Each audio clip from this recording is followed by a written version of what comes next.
Bengal files movie पूरे भारत में 5 सितंबर को रिलीज हुई है, लेकिन पश्चिम बंगाल के एक भी थिएटर में इसे नहीं लगाया गया।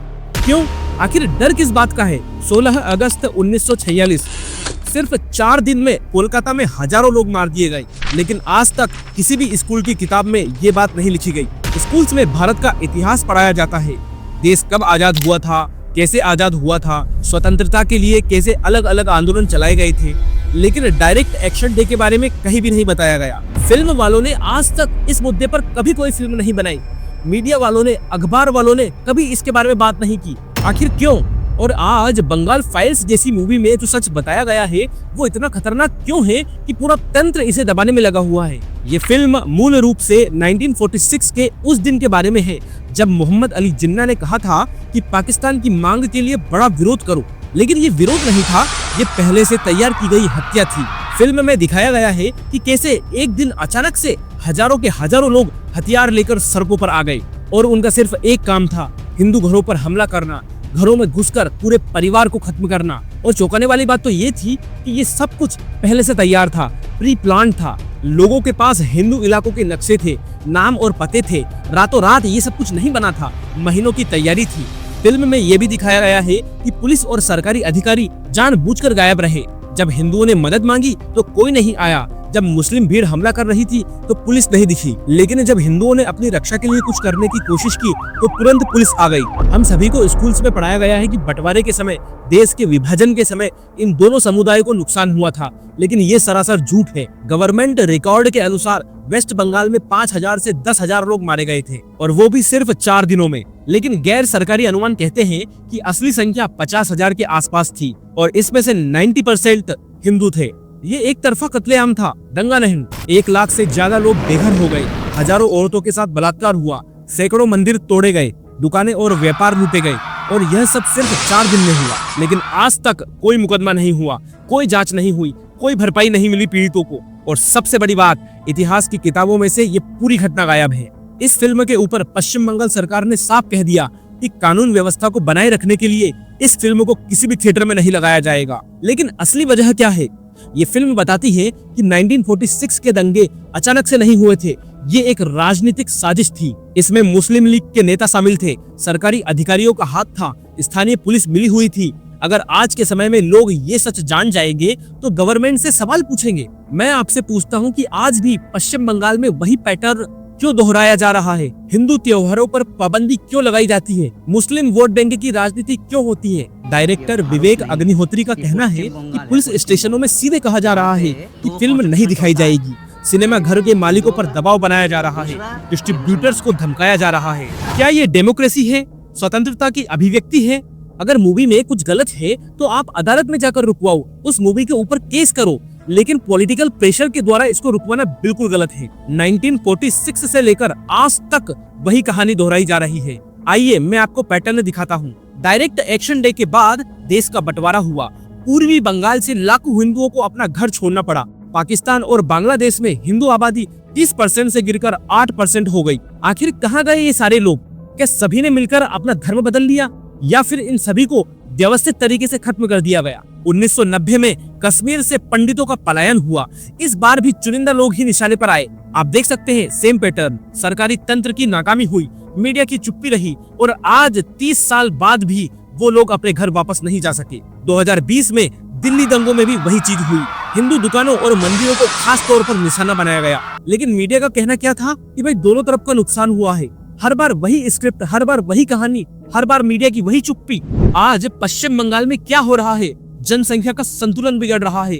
पास के जिलों में मुस्लिम आबादी बढ़ रही है और हिंदू परिवार चुपचाप पलायन कर रहे हैं। काली पूजा के बाद विसर्जन में समस्याएं खड़ी हो जाती हैं, लेकिन ईद के जश्न के लिए पूरी सरकार मदद करती है। हिंदू त्योहारों को सेकुलर बनाने के लिए दबाव होता है।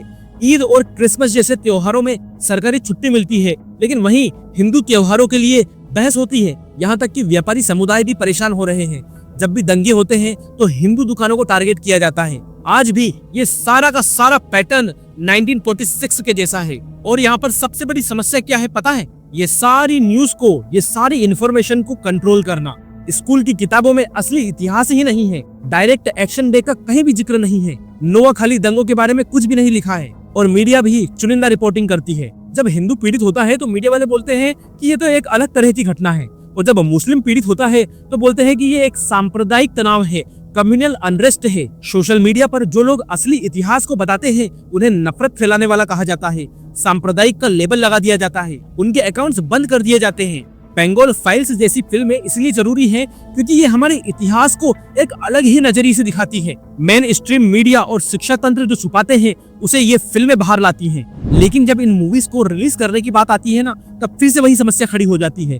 मूवी क्रिएटर्स के ऊपर दबाव बनाया जाता है, पूरी मूवी को ही बंद करवा दिया जाता है। यहाँ तक कि सिनेमा घर के मालिकों पर दबाव बनाया जाता है, डिस्ट्रीब्यूटर और नेटवर्क्स को रोक दिया जाता है। लेकिन ये सिर्फ भारत की समस्या नहीं है, इंटरनेशनल लेवल पर भी हिंदुओं के प्रति हुए जेनोसाइड को, हिंदुओं के प्रति हुए उत्पीड़न को नजरअंदाज किया जाता है।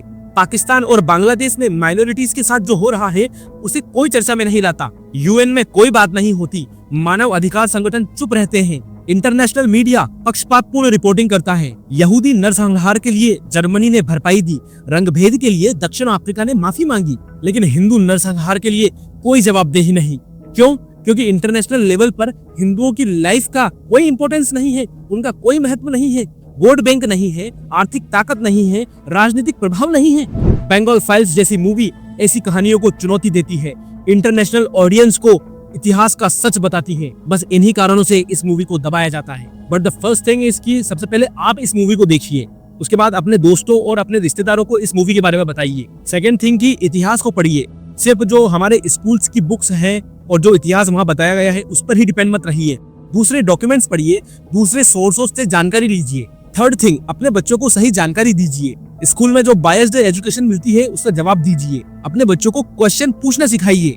फोर्थ थिंग, अपना पैसा सोच समझकर इन्वेस्ट कीजिए, सोच समझकर खर्च कीजिए। जो बिजनेसेस, जो प्रोडक्ट्स हिंदुओं को निशाना बनाते हैं उनका बहिष्कार कीजिए। फिफ्थ पॉइंट, समझदारी से वोट कीजिए, वोट बैंक की राजनीति के चक्कर में मत फंसिए, योग्यता के आधार पर फैसले लीजिए, जो नेता तुष्टिकरण करते हैं उन्हें नकारिए। And last point, social media पर रेस्पॉन्सिबिलिटी के साथ न्यूज को शेयर कीजिए, फेक न्यूज मत फैलाइए, लेकिन सच को छुपाना भी नहीं है। फैक्ट के आधार पर इंफॉर्मेशन को शेयर कीजिए। खास करके जो आज की जेन जी जनरेशन है, जो कि 2000 के बाद पैदा हुए हैं, मैं उनसे कहना चाहूंगा कि हमारे इतिहास को गंभीरता से लीजिए। जो चीज आपको स्कूल्स में नहीं पढ़ाई जा रही उसको खुद से पढ़िए। बंगाल फाइल्स जैसी मूवी बहुत जरूरी है क्योंकि ये हमारे इतिहास को देखने का हमें एक दूसरा नजरिया देती है। बॉलीवुड की कमर्शियल फिल्मों से अलग हटकर ये एक सही मुद्दों को संबोधित करती है। अगर आप आज सच नहीं जानते हैं तो वापस से ये गलतियां दोहराई जाएंगी, इतिहास को दोहराया जाएगा, हमारी अगली पीढ़ियों को इन्हीं समस्याओं का सामना करना पड़ेगा। इसलिए अपनी जिम्मेदारी को समझिए, एक इनएक्टिव कस्टमर मत बनिए, एक्टिव कस्टमर बनिए। क्वेश्चन पूछिए, सच की मांग करना चाहिए, न्याय के लिए खड़े होना चाहिए। मैं कोई नफरत नहीं फैला रहा, मैं सच को सच की तरह बता रहा हूँ, तथ्यों को तथ्यों की तरह पेश कर रहा हूँ। जो डॉक्यूमेंटेड हिस्ट्री है उसे यहाँ पर पेश कर रहा हूँ। असली पीस तभी होगा जब सच सामने आएगा, न्याय तभी मिलेगा जब जवाबदेही होगी, अकाउंटेबिलिटी होगी। बंगाल फाइल एक फिल्म है लेकिन ये मनोरंजन नहीं है, ये हमारे समाज का आईना है, ये हमारे इतिहास की याददाश्त है। फिल्म देखने के बाद मुझे कमेंट कीजिए कि क्या आप लोगों को पता था इस घटना के बारे में, क्या आपके स्कूल में ये इतिहास पढ़ाया गया था। वीडियो को शेयर जरूर कीजिएगा क्योंकि सच को वायरल बनाना हमारी जिम्मेदारी है, चुप्पी से कुछ नहीं होगा। और हाँ, वेस्ट बंगाल में अगर ये मूवी किसी थिएटर में लगी है तो मुझे कमेंट बॉक्स में जरूर बताइए। तो आज के वीडियो में बस इतना ही, सामने आ रहे इस वीडियो को क्लिक करके जरूर देखें। मैं आपसे वहीं मिलूंगा, तब तक के लिए धन्यवाद।